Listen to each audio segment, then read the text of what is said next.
Hello and welcome live from New Delhi. You're watching DD India News Hour, India's voice to the world. I'm Gautam Roy, and coming up in the next hour, millions of South Africans are voting in the nation's most tough-to-call parliamentary and provincial elections since the end of apartheid 30 years ago.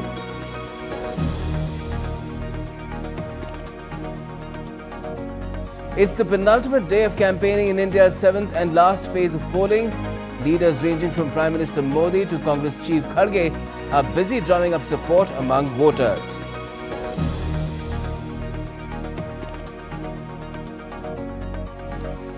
The White House says President Joe Biden is not changing his policy towards Israel after the Rafah strike.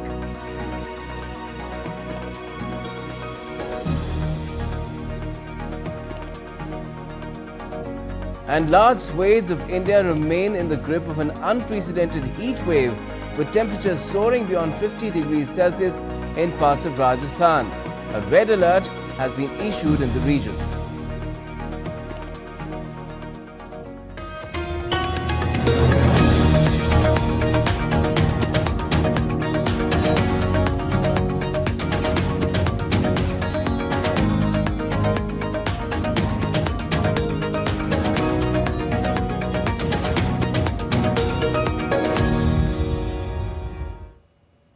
Well, polls opened in South Africa on Wednesday in the most competitive election yet since the end of apartheid in 1994. More than 27 million South Africans are registered to vote at over 23,000 polling stations. Voters will elect 9 provincial legislatures and a new national parliament, which will then choose the country's next president. The election could mark a big political shift in the ruling African National Congress Party if it loses its majority after 30 years in power. Among opposition parties vying for the top spot is a pro-business Democratic Alliance, which had won the second largest vote share in 2019. Leftist party Economic Freedom Fighters, founded by Julius Malema, a former leader of ANC's youth wing, is a potential coalition partner for the ANC given Malema's historic ANC ties.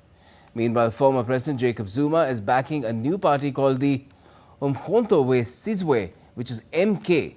Now, despite being forced to quit as president in 2018 following a string of scandals, Jacob Zuma has much influence, particularly in his home province of KwaZulu-Natal.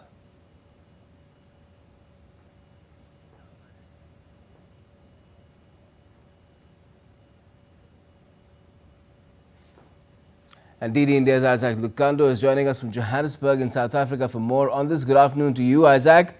Are people turning up in large numbers to vote in the national and provincial elections in South Africa? And if yes, what does that tell you about the nation's mood?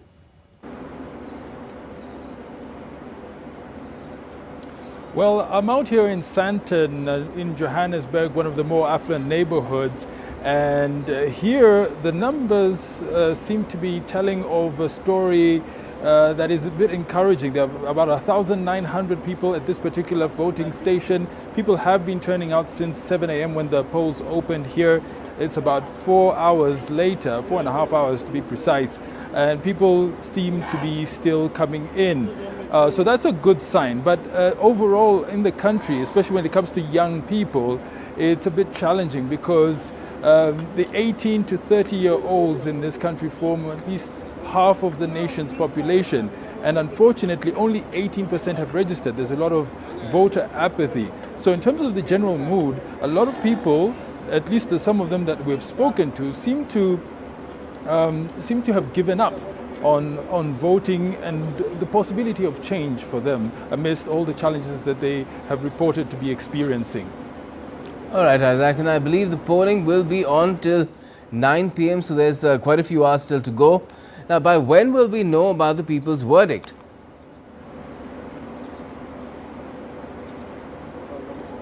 Well, according to the Electoral Commission of South Africa, vote counting will begin after 9 p.m. when the voting stations close. This will continue until the 2nd of June when the final results will be announced. So this vote counting will be going throughout the night, and the results will be tallied at at a results operations center in Midrand, not too far from here. And Isaac, there's been a lot of talk about how this is an election which is tough to call. It's quite unprecedented and unpredictable as well. What do you ascribe those sort of assessments that have been given out? What have the voters been telling you? Well, the voters have generally been expressing dissatisfaction with the status quo. A poll that was taken 2 years ago in 2022 suggested that 80% of South Africans want to see change. And you see it whenever you talk to anybody in the streets of South Africa, and Johannesburg in particular. You sense that people are yearning for change. But the problem is that some of them have not taken the step to register to vote, to get their voices heard, because of the apathy that they feel. They feel that the promises that have been given, the election promises, will not come to fruition, haven't come to fruition. And this is not only a trend that is emerging this year, it's something that we've seen over the last few years. If you look at, for example, the voter turnout since the 90s, it used to be in the 80th percentile. Right now it has gone down to 66% in the last election in 2019.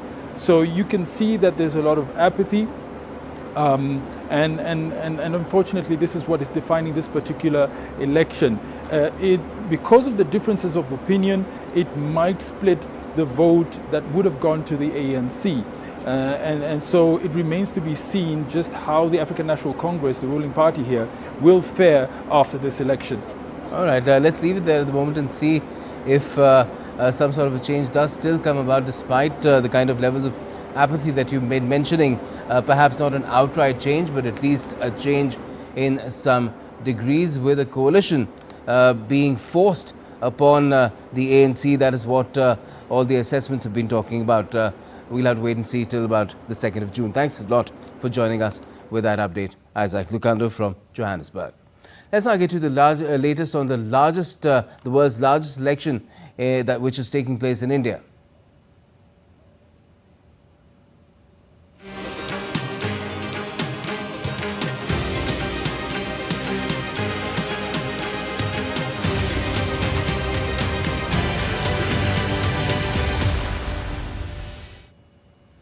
Now, India is all set to vote for the 7th and the final phase of general elections.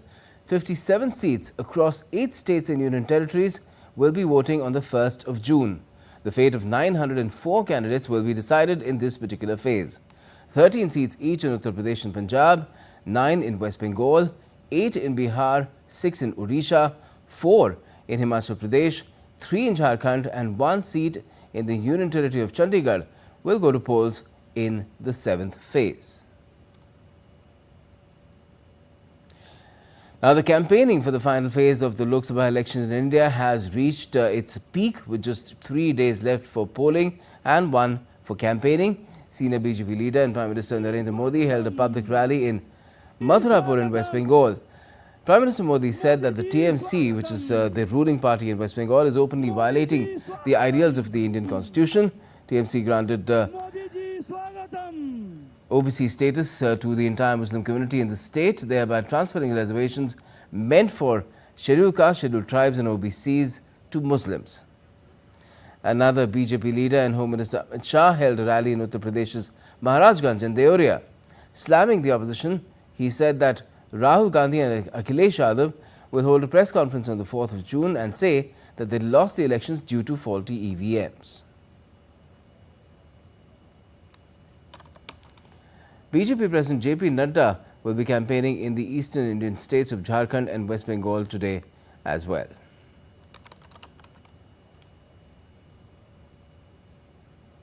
And top leaders of opposition parties are also making a last-ditch attempt to woo voters in their favour. Congress Party's National President Mallikarjun Kharge is to hold rallies in the eastern Indian state of Odisha. And Congress General Secretary Priyanka Gandhi is on the campaign trail in the North Indian state of Himachal Pradesh. She's held a rally in Kullu. Samajwadi Party Chief Akhilesh Yadav is to hold public rallies in Robertsganj in Uttar Pradesh.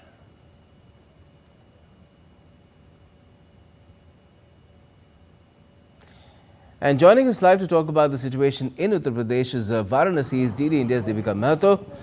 Good afternoon to you, Deepika. Has campaigning slowed down right now where you are, considering a heat wave is scorching large parts of the country these days, or are leaders still trying to make most of the time they have among the people, considering there's just one more day left to go before the silent period?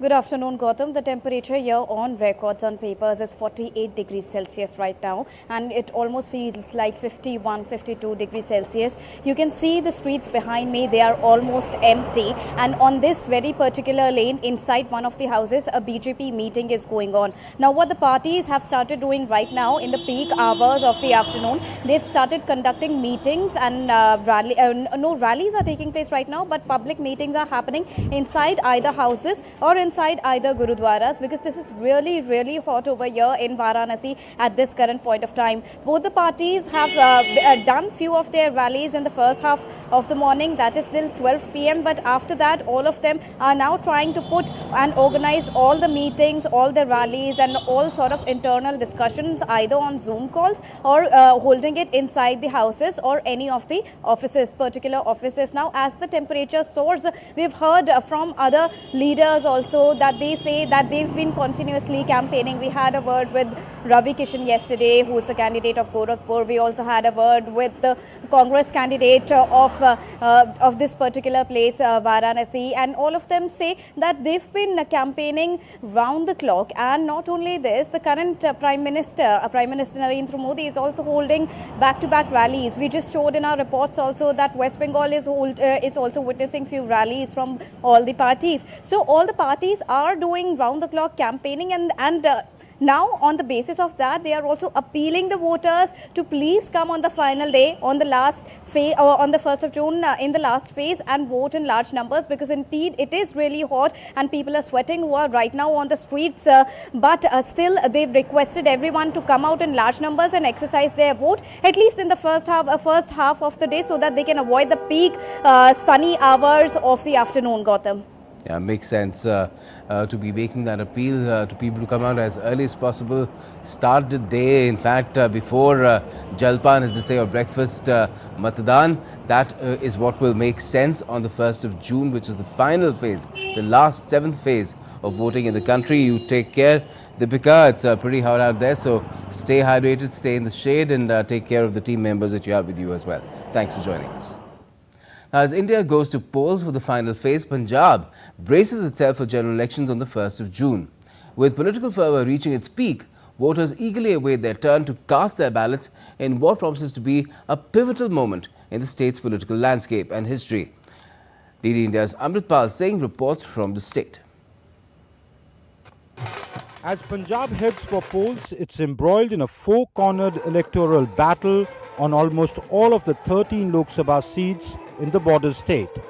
Aam Aadmi Party, the ruling party in Punjab, and the Congress, who are India bloc partners, are fighting against each other in the state. The Shiromani Akali Dal and the Bharatiya Janata Party, who were alliance partners till 2020, when the Akali Dal broke away from the NDA coalition, are contesting this election on all seats separately.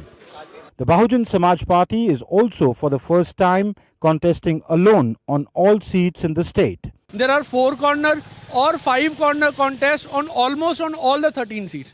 We can easily say that 9 of the 13 seats are facing 4-corner contests, and another 4-5 seats, even if we include Chandigarh, they are facing a 5-corner contest. While for political parties it's about seats and vote shares, for the voters, what matters most is what the political class does to improve their everyday life. For me, as a woman voter, what matters the most is safe and secure environment for me and my daughter and every other woman and girl child around. You know what farm distress is all about. We want a government that resolves the issues of the farmers. Analysts point, what matters most to people are issues related to drugs, farm distress, employment and development. The political slugfest, therefore, is wrapped around this.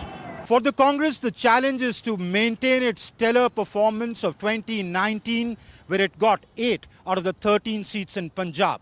For the Aam Aadmi Party, which is the incumbent government in the state of Punjab, the idea is to improve its tally of 1 from the last time around.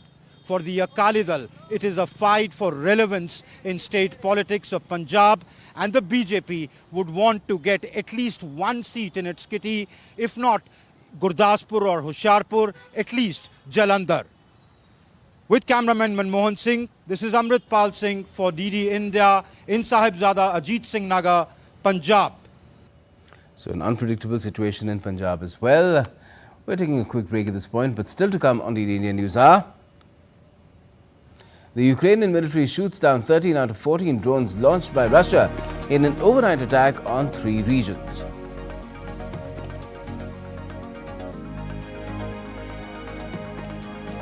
Papua New Guinea's Prime Minister blames changes in the weather pattern for the latest landslide disaster in the Pacific island nation.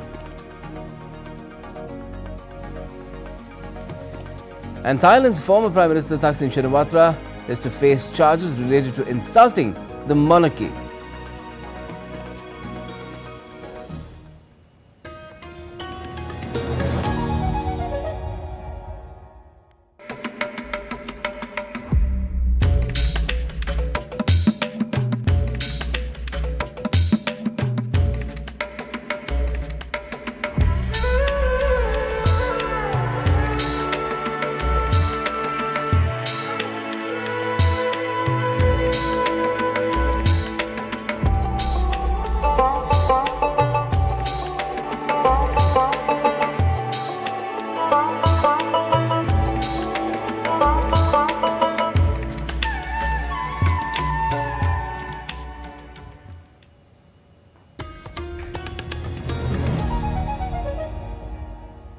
Welcome back. You're watching DD India News Hour. I'm Gautam Roy. The Israeli army had pushed into the heart of Rafah city in the southern Gaza Strip amid its military operations carried out at multiple locations in the enclave. According to local reports, areas near the Zorob roundabout in Rafah witnessed violent bombardment from Israeli tanks. Meanwhile, the Israeli Defense Forces, the IDF, have denied striking a tent camp in the southern Gaza city of Rafah. Chief Military Spokesperson Rear Admiral Daniel Hagari said that despite efforts to minimize civilian casualties during the strike, the fire that broke out was unexpected and unintended. He added that Israel is investigating what may have caused such a large fire to ignite. Despite our efforts to minimize civilian casualties during the strike, the fire that broke out was unexpected and unintended. This is a devastating incident which we did not expect. We are investigating what caused the fire that resulted in this tragic loss of life. The investigation is ongoing. Now, the Biden administration on Tuesday said it was closely monitoring the probe into the airstrike. It has said that the recent deaths in Rafah don't constitute a major operation there and does not cross any red lines.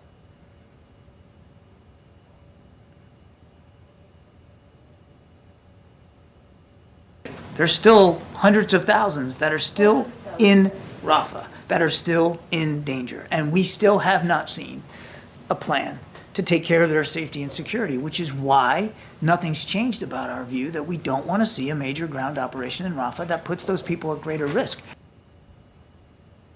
Now, the International Federation of Red Cross and Red Crescent Societies have called on Wednesday for a ceasefire and unimpeded humanitarian access to the Gaza Strip. Prospects for a resumption of mediated Gaza ceasefire talks grew over the weekend. Hamas has denied reports that talks would resume earlier this week. Both sides have blamed the other for the deadlock.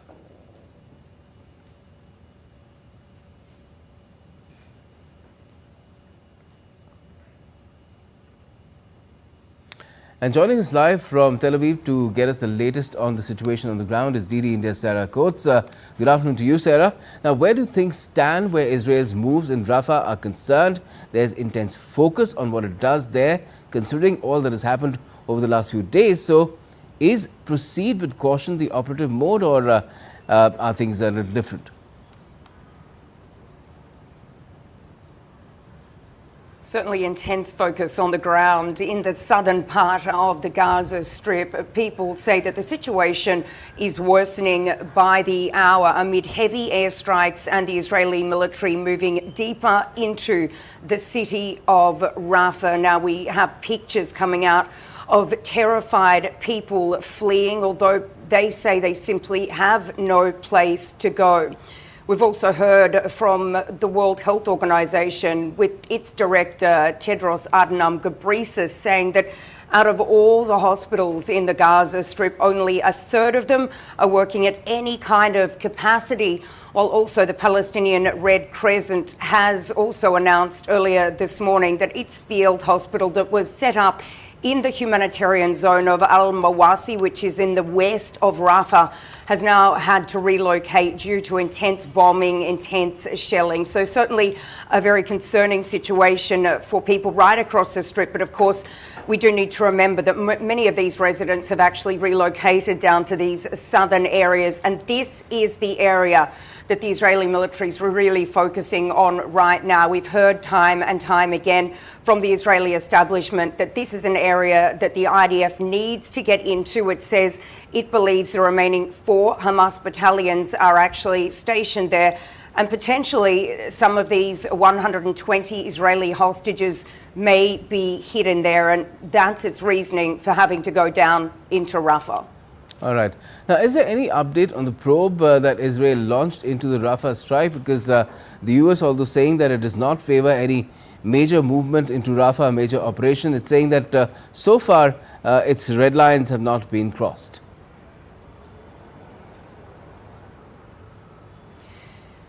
This is the incident, isn't it, that caused just so much, or is causing, I should say, so much global anger. The Israeli military says that this investigation is ongoing, although yesterday afternoon it did release the initial findings of a probe. The IDF spokesperson, Daniel Hagari, he held a press conference. He said that the IDF believes that it was caused, this large fire in that tent camp was caused by a secondary explosion. He says that the military dropped 2 17-kilogram munitions on specific Hamas targets in that area, and that these 2 munitions alone would have been too small to cause such a large blaze, with the military looking into potentially the possibility that weapons may have been stored in that area. Now, this comes as media in the United States is today reporting that these bombs were actually made in America, bombs that were used in this attack on Sunday. And you mentioned there the White House spokesperson, John Kirby. He's spoken out a little earlier when asked about this attack and what this will mean for the Biden administration. He says, well, we'll have to wait and see what the investigation finds out. But he says at this stage there will be no policy change when it comes to the US support of Israel, saying that the US administration at this hour does not believe any red lines have been crossed. All right. Well, let's leave it there at the moment and see what further emerges, not just from the investigation, but what else is happening on the ground, way things move forward. We hope at the same time that there is some talk that could be revived as far as the ceasefire is concerned, but right now there don't seem to be any indications on that front. Thanks for joining us for the moment, Sarah Coates. Now, moving on, former US President Donald Trump's hush money trial has reached its final days, and lawyers have made their closing arguments in the case as well. The jury is likely to begin deliberations this week in the first criminal trial of a US president, a former one that has gripped the country and much of the world. Trump has pleaded not guilty to 34 charges of falsifying business records to cover up a hush money payment to adult film star Stormy Daniels ahead of the 2016 presidential elections. DD India's Mitch McCann sent us this report from New York.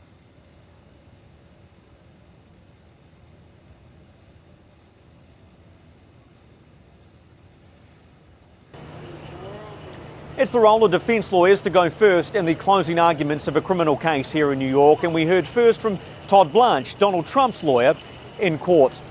He opened by saying that President Trump is innocent. He said he had nothing to do with these hush money payments and that he did not approve them in the first place. Todd Blanche really took aim at Michael Cohen, one of the prosecution witnesses. Of course, Cohen is Donald Trump's former lawyer and fixer. He said Michael Cohen is the MVP of liars and that he is the GLOAT, the greatest liar of all time. He said that the jury should find a quick and easy not guilty verdict when it goes out to deliberate. Meanwhile, the prosecution sought to weave together a clean narrative based on the evidence it had presented in recent weeks to the jury. It said that Donald Trump lingered behind this whole hush money scheme and that Donald Trump got Michael Cohen to do his lying for him. It will now be up to a jury to deliberate and decide the future of Donald Trump, who says this trial is a witch hunt. I'm Mitch McCann in New York, reporting for DD India. South Korea and United Arab Emirates have signed a trade pact on Wednesday to cut import duties in Seoul at a leaders' summit. The deal focuses on energy and defense. UAE has confirmed last year's pledge of $30 billion in investments for South Korean businesses in areas from nuclear power and defense to hydrogen and solar energy. The two sides also signed an agreement to boost investment flows into future-focused sectors in South Korea's economy.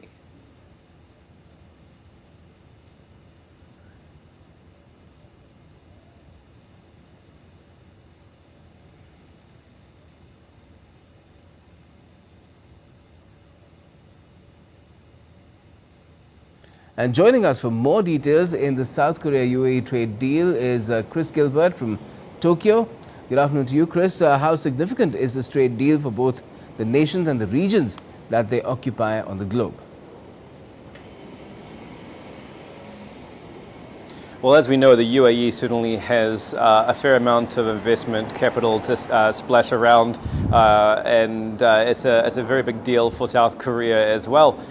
This being the first Middle Eastern country that they've managed to clinch a comprehensive economic partnership agreement with. It has been 7 months in the making. It's all started about 7 months ago when a raft of agreements were made, and now the ink has been signed, just drying on this CEPA today, going over some of the major lines from this tariffs. 90% of goods are going to be lifted for about 10 years. The UAE, for its part, is specifically looking at lifting tariffs on South Korea's major exports, such as fruit and instant noodles. Importantly, automobiles and auto parts, and potentially defense equipment as well, which is interesting because South Korea has only just begun exporting defense hardware to countries like Poland. No more details of whether that has been firmed up with the UAE yet, but there's lots of time to tell. On the automotive front, South Korea is already doing well with companies like Hyundai and Kia helping South Korea bump its exports to the UAE by some $483 million in the last fiscal year. There's a 43% increase from the year before. In return, the UAE is offering crude oil, of course, and it's expected to be a much needed securing of the supply of crude for South Korea. About 11% of their crude comes from the UAE, and so Yoon Suk-yeol, the president of South Korea, has said that the special bond between the two countries serves as an opportunity to deepen, advance their strategic partnership. As I said, it's the first time South Korea has secured a deal with a Middle Eastern country, so it is certainly a big deal for them in particular. Certainly. Now, there's been another pact to boost investment flows into future-focused sectors. The focus has also been on defense. What more could you tell us about these two aspects?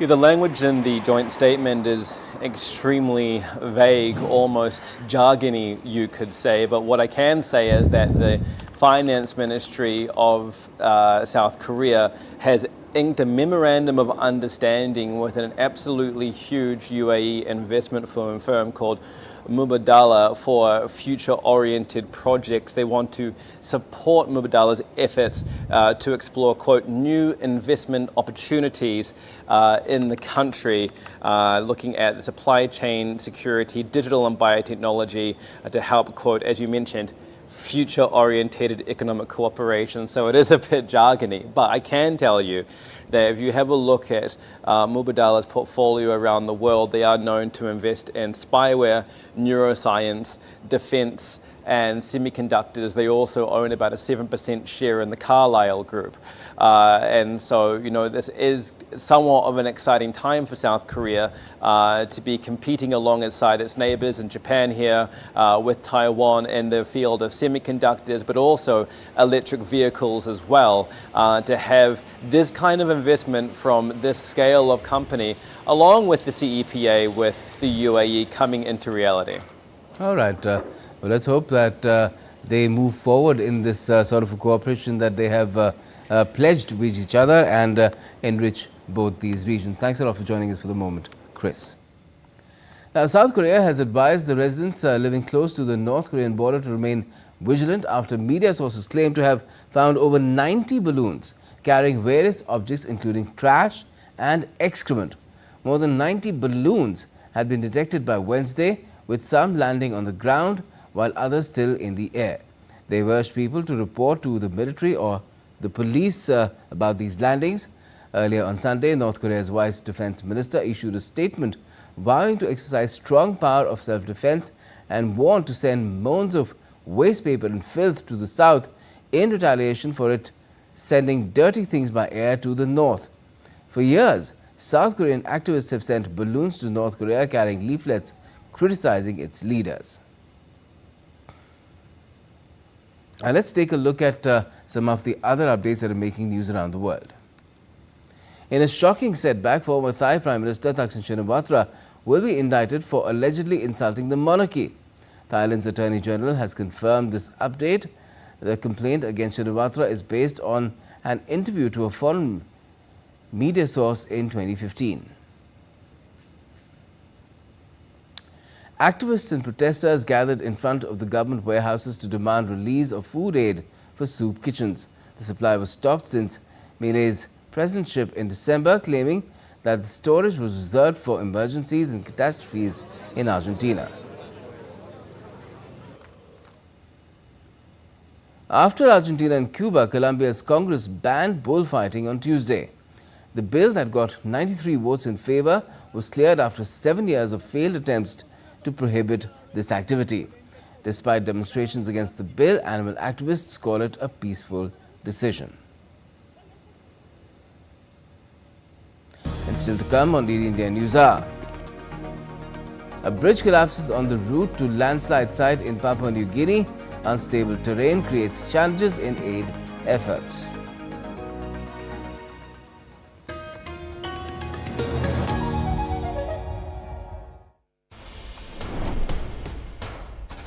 Wherever news breaks, whatever it takes. Connecting corners, cutting across continents. Stories that matter from across the globe. Accurate, authentic journalism that serves you right.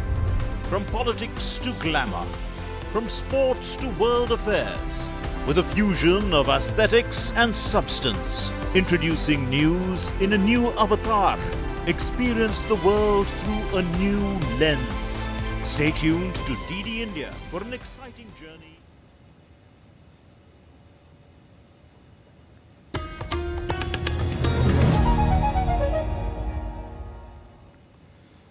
Welcome back. You're watching DD India News Hour. I'm Gautam Roy. Let's have another look at our top stories. Millions of South Africans are voting in the nation's most tough-to-call parliamentary and provincial elections since the end of apartheid 30 years ago.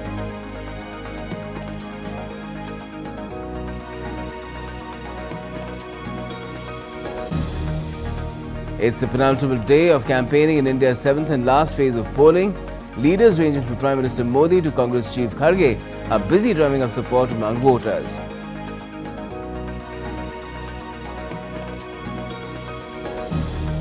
The White House says President Joe Biden is not changing his policy towards Israel after the Rafah strike.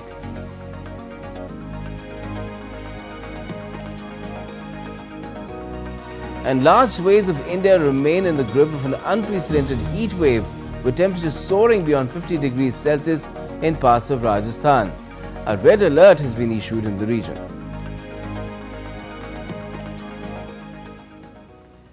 Now, in the latest from Russia-Ukraine conflict, Ukrainian military has shot down 13 drones out of 14 launched by Russia in an overnight attack on 3 regions.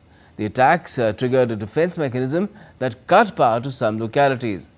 Drone debris also damaged power lines in central Kirovohrad region. The Air Force shot down 11 drones over the Mykolaiv region.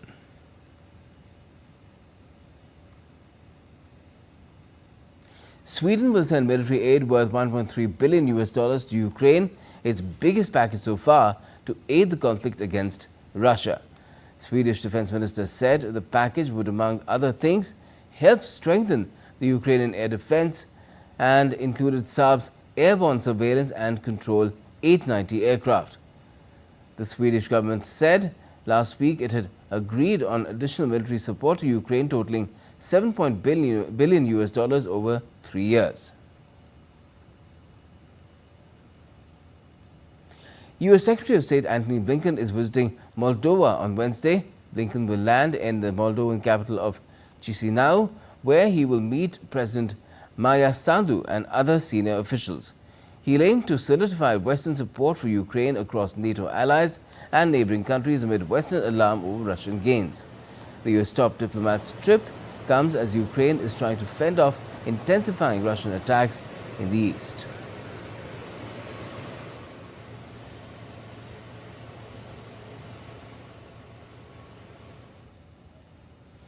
Russian President Vladimir Putin has appointed Alexei Dumin as a Secretary of the State Council.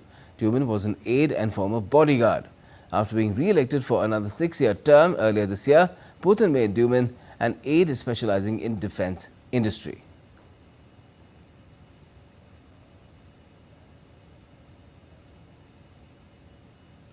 Russia has said that they could cope with a European Union ban on imports of its liquefied natural gas, but it would lead to higher prices for European consumers and losses for EU companies. The EU is considering a ban on the transshipment of Russian LNG as part of a 14th package of sanctions against Russia.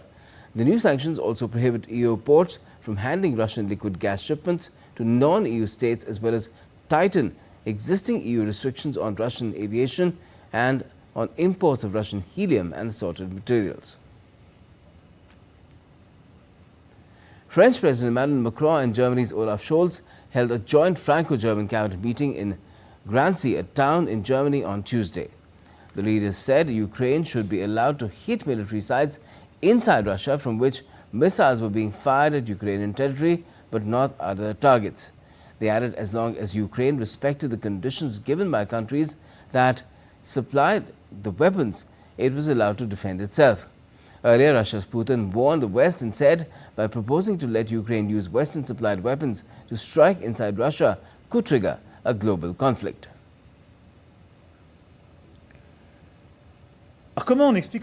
We think that we should allow them to neutralize the military sites from which the missiles are fired.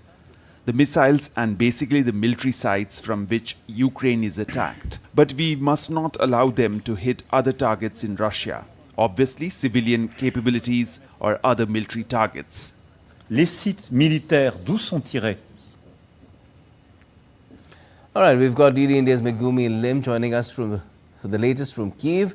Hi Megumi, Ukrainian officials have been urging Western allies to lift a ban on Ukrainian troops using Western-supplied weapons to hit military targets inside Russian territory. Tell us more about why lifting this ban is so important for Kyiv and what's the movement in this direction so far?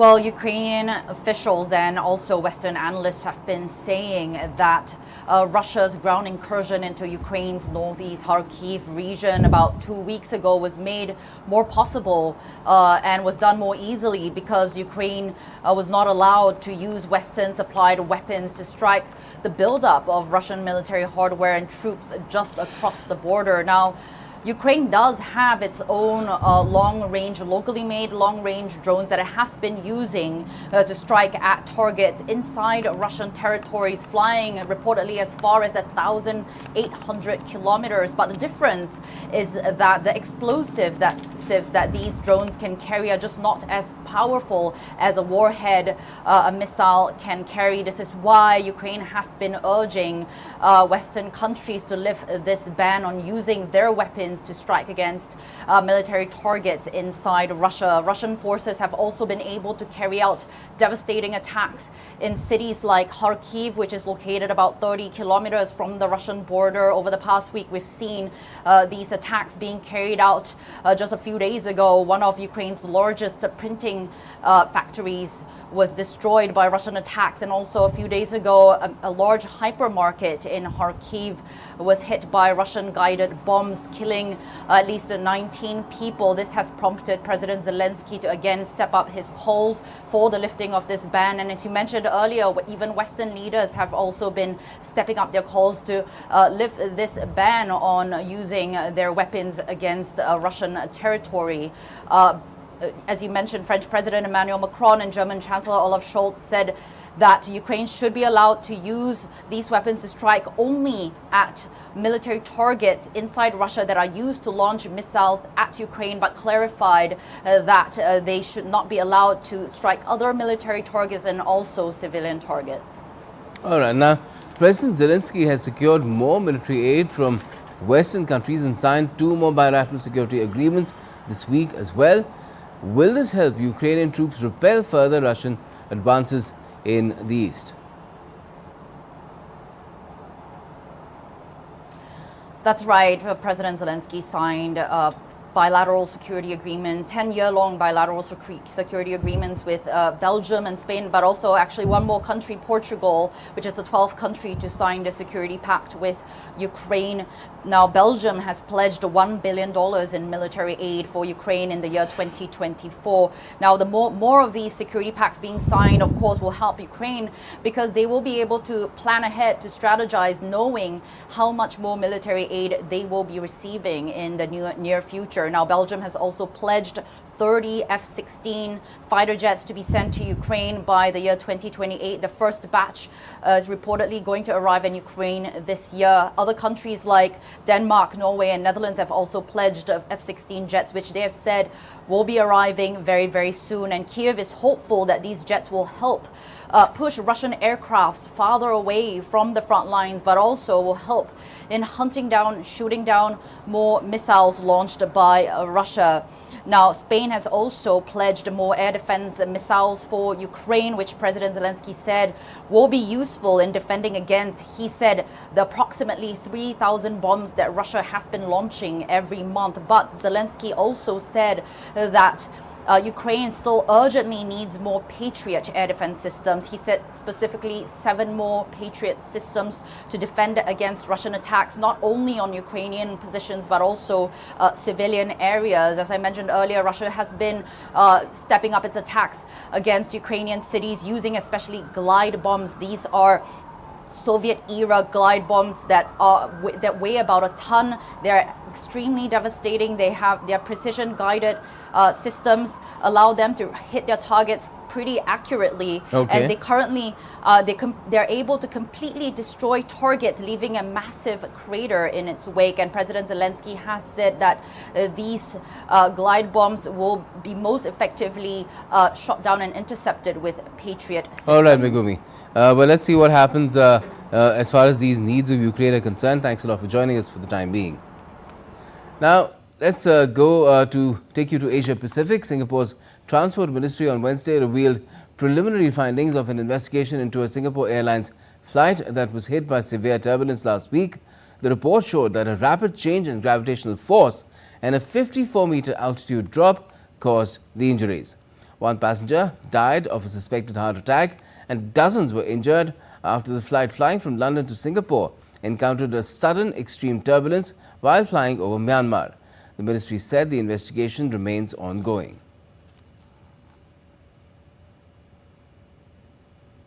Papua New Guinea's Prime Minister James Marape on Wednesday said extraordinary rainfall and changes in weather patterns have caused multiple disasters in the Pacific island nation this year. Marape's statement comes after parts of a mountain in PNG's Enga province collapsed in the early hours of last Friday. More than 2,000 people are said to have been buried in the devastating landslide. On Tuesday, a bridge also collapsed on the main aid route to the site of the landslide.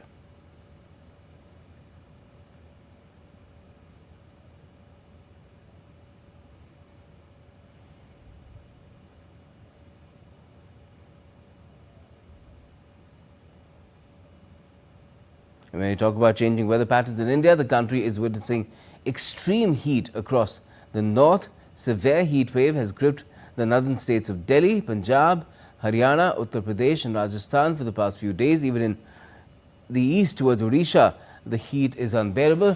Rajasthan's Churu recorded the highest temperature of the season at 50.5 degrees Celsius on Tuesday. Many parts of eastern state Odisha are also under severe heat wave. Scientists have predicted a more intense heat wave than the usual this year, largely caused by fewer non-monsoon thunder showers and an active but weakening El Nino weather phenomenon.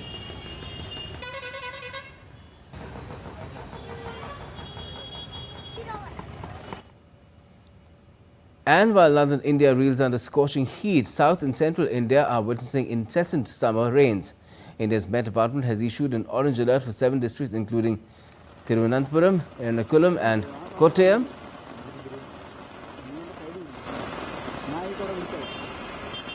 As you can see, rainfall ranging from 115.6 millimeters to 204.4 millimeters has been forecast in multiple districts within the next 24 hours. At least 5 deaths in rain-related incidents were reported on Tuesday. Relief camps have been set up in the state along with other aid measures.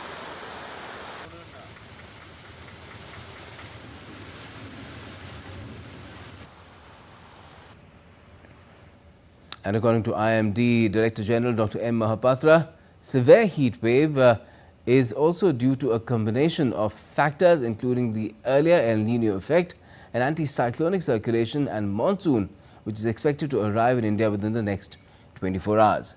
DD India's Tapas Bhattacharya reports. Delhi and other northwest states are reeling under intense spell of heat wave. And to talk about that, I have with me Dr.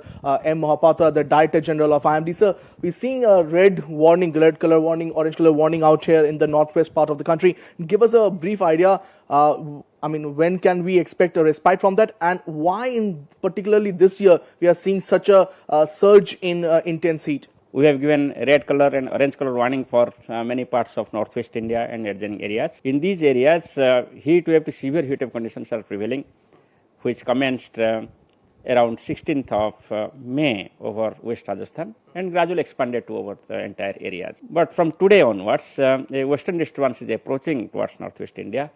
Therefore, this rising heat over northwest India will be confronted with these cold winds and temperature will fall. Is there any chance that the strengthening of the El Nino earlier in the year had an impact on this surge in intense heat?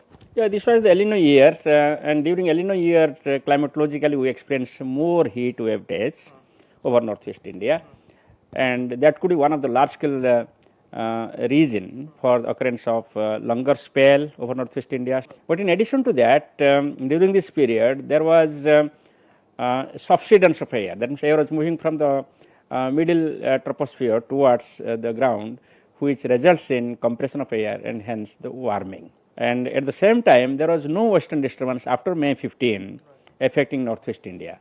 So combination of all these led to intense heat wave spells. Is there any chance the IMD is going to declare the onset of monsoon by today or tomorrow? Because we are seeing a large-scale rainfall activity in Kerala. The large-scale rainfall activity over Kerala and Lakshadweep area is continuing past few days. At the same time, also the stronger westerly winds are prevailing over Southeast Arabian Sea and Kerala and adjoining areas. Depth of westerlies are extending up to about 4.5 kilometers. So it is becoming more favorable for advance of monsoon. So we are expecting onset of monsoon over Kerala during the next 24 hours. That means by tomorrow. So by tomorrow, the onset of monsoon will take place over Kerala, and people in northwest part of the country will also get some respite from this intense heat. With Campus Rajesh, this is Tapush Bhattacharya for GD India from Delhi.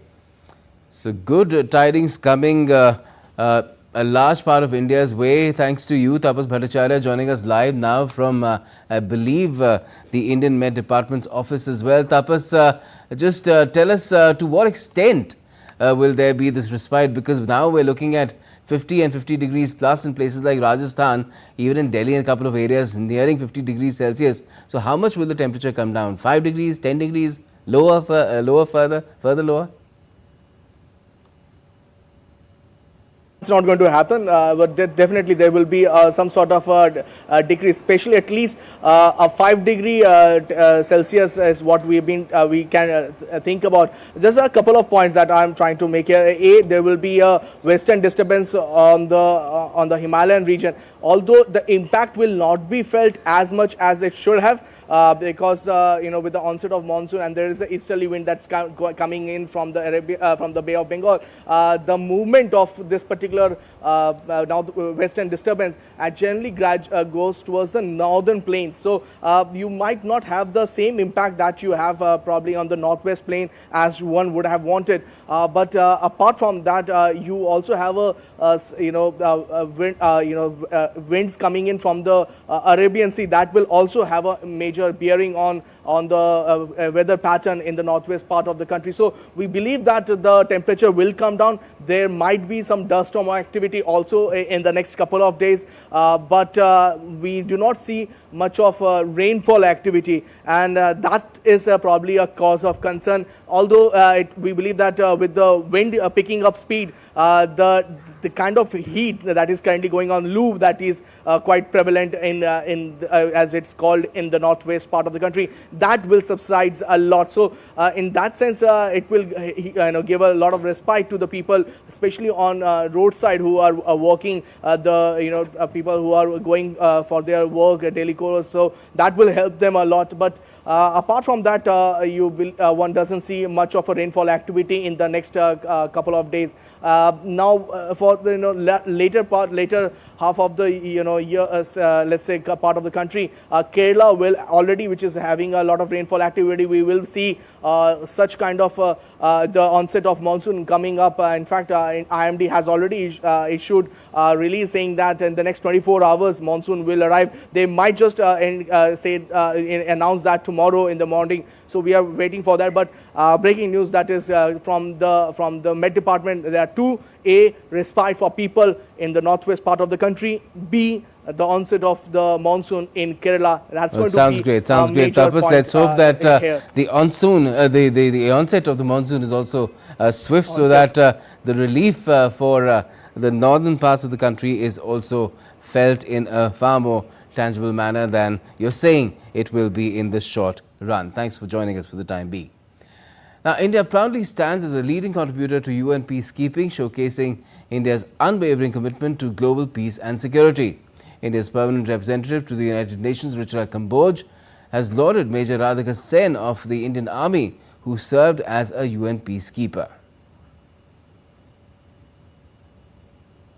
This year, we are particularly honored to receive the UN Gender Military Advocate Award for 2024, a powerful testament to India's steadfast dedication to gender equality and the invaluable role of women in peacekeeping.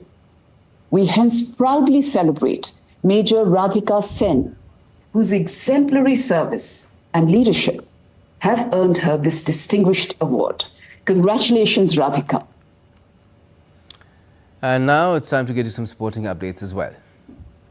French forward Kylian Mbappe has won the Best Player of the Year at the Globe Soccer Awards Europe ceremony in Italy on Tuesday. Other notable awardees are Mikel Arteta, who won the Premier League Coach of the Season, Girona's Mikel getting the La Liga Coaching Prize, Barcelona and Manchester City have won the Women and Men's Team of the Year accolades respectively.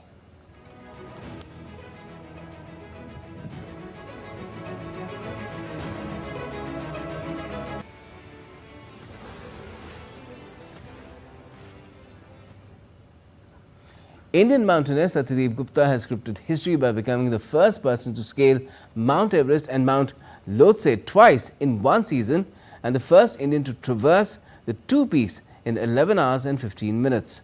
Gupta scaled the 8,516-meter high Mount Lhotse on Monday at noon and the 8,849-meter high Mount Everest, the tallest peak in the world, at 12:45 a.m. midnight, according to Pioneer Adventure Expedition, which organized this particular endeavor.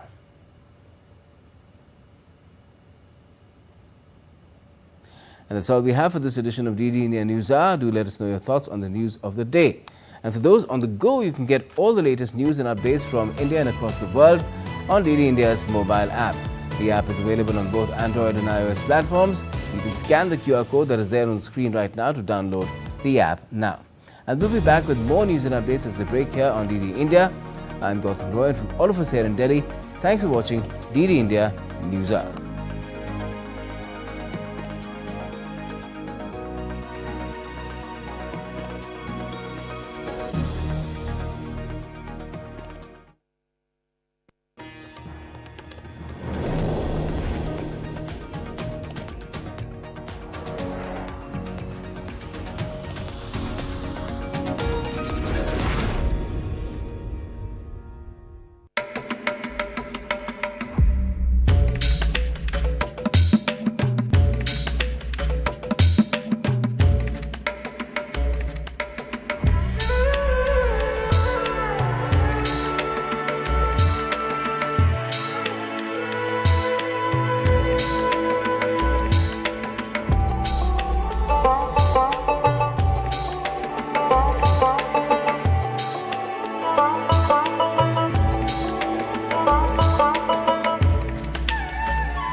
Wherever news breaks, whatever it takes. Connecting corners, cutting across continents. Stories that matter from across the globe. Accurate, authentic journalism that serves you right. From politics to glamour, from sports to world affairs, with a fusion of aesthetics and substance. Introducing news in a new avatar. Experience the world through a new lens. Stay tuned to DD India for an exciting journey beyond borders.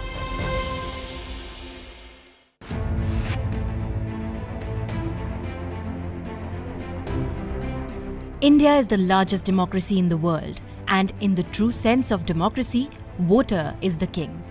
With India being a multi-party system, the choices before a voter range from the representatives of various political parties and independents.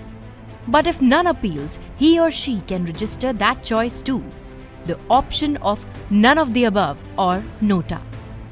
In India, if a voter does not support any of the candidates contesting in a particular election, he or she has the option to select NOTA or none of the above as a measure of registering their disapproval of all the contestants. NOTA was used for the first time in the 2013 Assembly elections in 5 Indian states, Chhattisgarh, Mizoram, Rajasthan, Delhi and Madhya Pradesh, and later in the 2014 general elections. The Supreme Court of the NOTA option would allow voters to express their discontent with the political parties and the candidates they put up, and thus help cleanse the political system.